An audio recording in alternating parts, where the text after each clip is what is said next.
The Lightning Thief by Rick Riordan, Chapter 7. My dinner goes up in smoke. Word of the bathroom incident spread immediately. Wherever I went, campers pointed at me and murmured something about toilet water. Or maybe they were just staring at Annabeth, who was still pretty much dripping wet.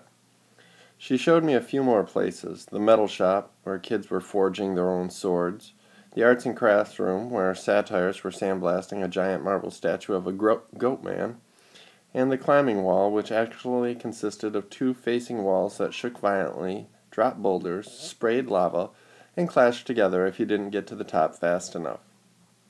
Finally, we returned to the canoeing lake, where the trail led back to the cabins. "I've got training to do," Annabeth said flatly. "Dinner's at 7:30. Just follow your cabin to the mess hall." "Annabeth, I'm sorry about the toilets." "Whatever. It wasn't my fault." She looked at me skeptically, and I realized it was my fault. I'd made water shoot out of the bathroom fixtures. I didn't understand how, but the toilets had responded to me. I had become one with the plumbing. "You need to talk to the Oracle," Annabeth said. "Who?" "Not who. What. The Oracle. I'll ask Sharon." I stared into the lake, wishing someone would give me a straight answer for once. I wasn't expecting anyone to be looking back at me from the bottom, so my heart skipped a beat when I noticed two teenage girls sitting cross-legged at the base of the pier, about 20 feet below. They wore blue jeans and shimmering green t-shirts, and their brown hair floated loosely around their shoulders as minnows darted in and out. They smiled and waved as if I were a long-lost friend. I didn't know what else to do. I waved back. "Don't encourage them," Annabeth warned. "Naiads are terrible flirts." "Naiads," I repeated, feeling completely overwhelmed. "That's it. I want to go home now." Annabeth frowned. "Don't you get it, Percy? You are home. This is the only safe place on Earth for kids like us." "You mean mentally disturbed kids?" "I mean, not human. Not totally human, anyway. Half human." "Half human? Half what?" "I think you know." I didn't want to admit it, but I was afraid I did. I felt tingling in my limbs, a sensation I sometimes felt when my mom talked about my dad. "God," I said. "Half God?" Annabeth nodded. "Your father isn't dead, Percy. He's one of the Olympians." "That's crazy." "Is it? What's the most common thing gods did in old stories? They ran around falling in love with humans and having kids with them. Do you think they've changed their habits in the last few millennia?" "But those are just—" I almost said myths again. Then I remembered Sharon's warning that in 2,000 years I might be considered a myth. "But if all the kids here are half-gods—" "Demigods," Annabeth said. "That's the official term. Or half-bloods." "Then who's your dad?" Her hands tightened around the pier railing. I got the feeling I had just trespassed onto a sensitive subject. "My dad is a professor at West Point," she said. "I haven't seen him since I was very small. He teaches American history." "He's human?" "What, you assumed it has to be a male god who finds a human female attractive? How sexist is that?" "Who's your mom, then?" "Cabin 6. "Meaning?" Annabeth straightened. "Athena, goddess of wisdom and battle." "Okay," I thought. "Why not?" "And my dad?" "Undetermined," Annabeth said. "Like I told you before, no one knows." "Except my mother. She knew." "Maybe not, Percy.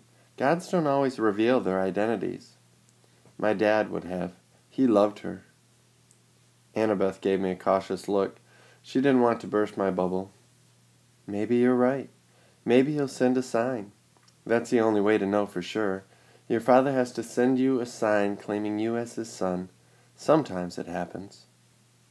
"You mean sometimes it doesn't?" Annabeth ran her palm along the rail. "The gods are busy. They have lots of kids, and they don't always... Well, sometimes they don't care about us, Percy. They just ignore us." I thought about some of the kids I'd seen in Hermes' cabin, teenagers who looked sullen and depressed, as if they were waiting for a call that would never come. I'd known kids like that at Yancey Academy, shuffled off a boarding school by rich parents who didn't have the time to deal with them. But God should behave better. So, I'm stuck here, I said. That's it, for the rest of my life? It depends, Annabeth said. Some campers only stay the summer. If you're a child of Aphrodite or Demeter, you're probably not a real powerful force. The monsters might ignore you, so you can get by with a few months of summer training and live in the mortal world the rest of the year. But for some of us, it's too dangerous to leave. We're year-rounders. In the mortal world, we attract monsters. They sense us, they come to challenge us. Most of the time, they'll ignore us until we're old enough to cause trouble. About 10 or 11 years old. But after that, most demigods either make their way here or they get killed off. A few manage to survive in the outside world and become famous. Believe me, if I told you the names, you'd know them. Some don't even realize they're demigods, but very few are like that. So, monsters can't get in here? Annabeth shook her head. Not unless they're intentionally stocked in the woods or specially summoned by someone inside. Why would anyone want to summon a monster? Practice fights, practical jokes. Practical jokes? The point is, the borders are sealed to keep mortals and monsters out. From the outside, mortals look into the valley and see nothing unusual, just a strawberry farm.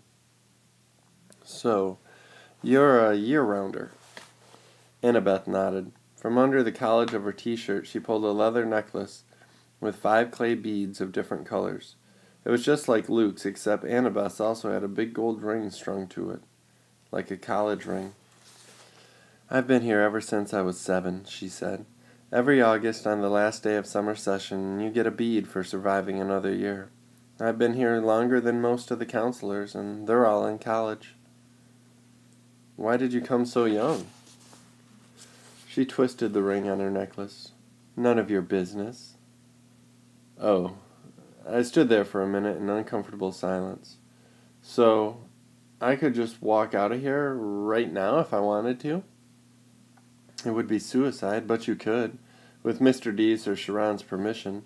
But they wouldn't give permission until the end of the summer sessions unless... Unless? You were granted a quest, but that hardly ever happens. The last time... Her voice trailed off.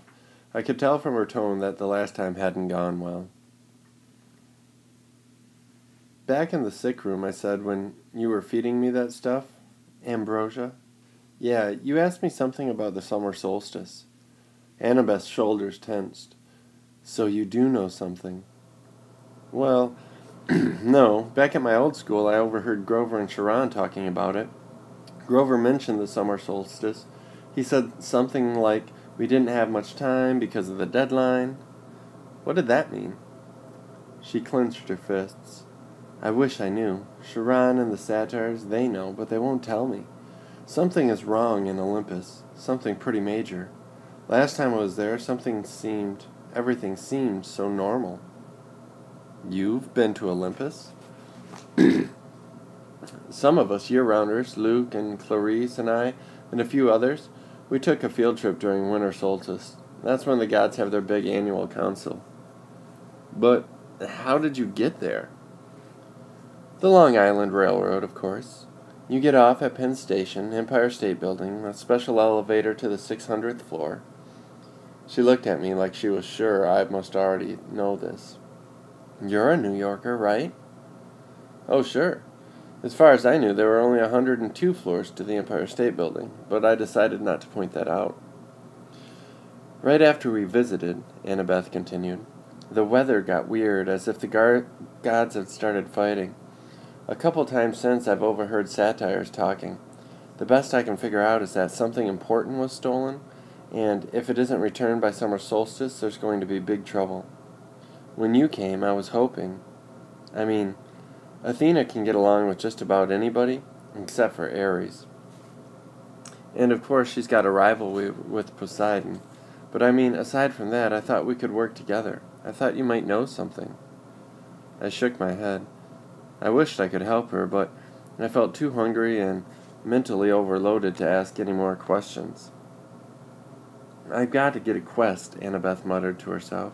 "I'm not too young. If they would just tell me the problem." I could smell barbecue smoke coming from somewhere nearby. Annabeth must have heard my stomach growl. She told me to go on, she'd catch me later. I left her on the pier, tracing her finger across the rail, as if she was drawing a battle plan.